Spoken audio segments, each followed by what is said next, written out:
Assalamualaikum warahmatullahi wabarakatuh. Waalaikumsalam warahmatullahi wabarakatuh.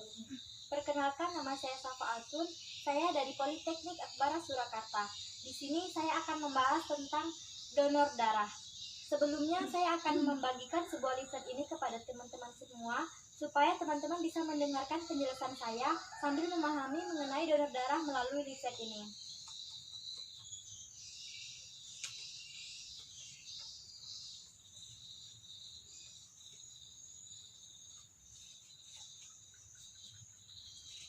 Baik, sebelumnya di sini sudah ada yang pernah mendonorkan darahnya?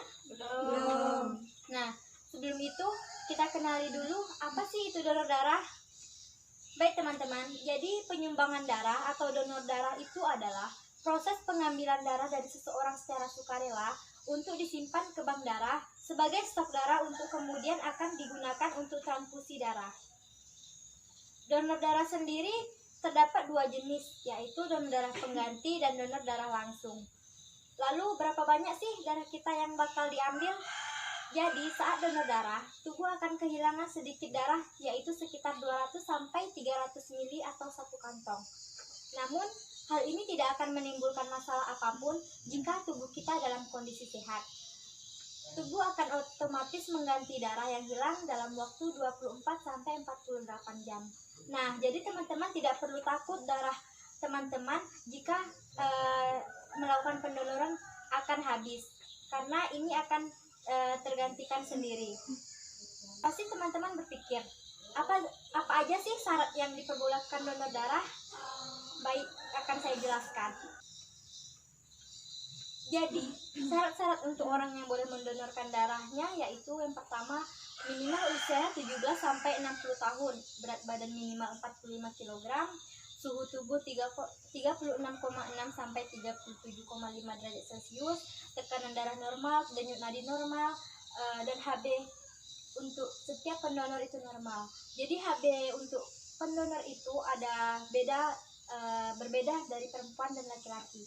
HB normal perempuan itu sebesar 12 gram, sedangkan laki-laki itu 12,5 gram. Tetapi pada saat donor darah dianjurkan untuk HB normalnya adalah 12,5 baik untuk perempuan maupun laki-laki. Di samping itu banyak sekali manfaat donor darah.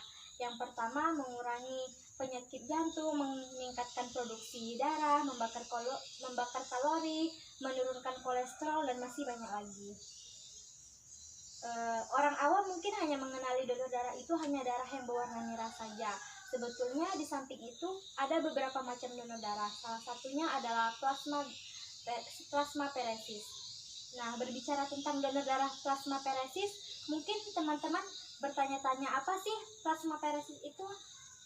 Baik teman-teman, saya akan menjelaskan sedikit tentang plasmaferesis. Plasmaferesis adalah proses di mana cairan berwarna kuning keemasan dalam darah yang disebut dengan plasma dipisahkan dari sel-sel darah. Pada orang dengan penyakit autoimun, plasma darah mengandung antibodi yang menyerang sistem kekebalan tubuh. Plasmaferesis juga dapat merujuk kepada proses donor plasma, di mana plasma darah akan diambil dan darahnya akan dikembalikan ke dalam tubuh pendonor. Kapan sih plasmaferesis dilakukan? Jadi, plasmaferesis dapat digunakan untuk mengobati berbagai gangguan autoimun termasuk sindrom dan terapi penyakit lainnya juga. Terkadang plasmaferesis juga digunakan pada orang yang telah menerima transplantasi organ untuk melawan efek dari proses penolakan alami tubuh.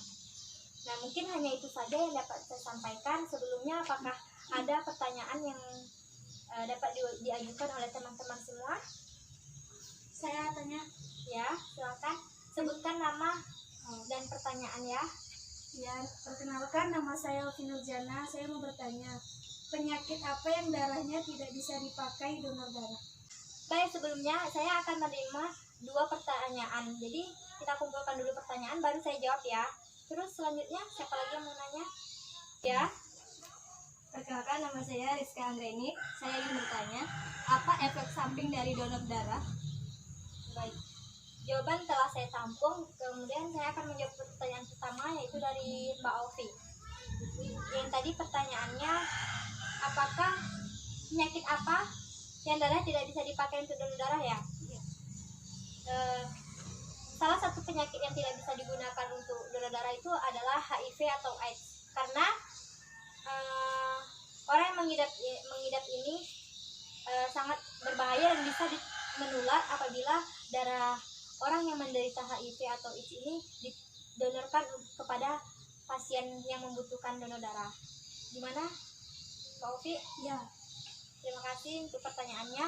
Kemudian saya akan menjawab pertanyaan dari Mbak Rizka. Yang pertanyaan tadi, apa efek samping dari donor darah? Pada umumnya, donor darah sangat aman dan tidak berbahaya bagi tubuh. Namun, terkadang orang yang merasakan efek samping donor darah itu seperti memar atau atau pusing, nyeri pada lengan bekas suntikan. Biasanya memar pada lengan pada bekas suntikan setelah donor darah itu disebut dengan hematom. Gimana, Mbak Rizka? Sudah mengerti. Baiklah, terima kasih untuk teman-teman semua karena telah bergabung bersama saya.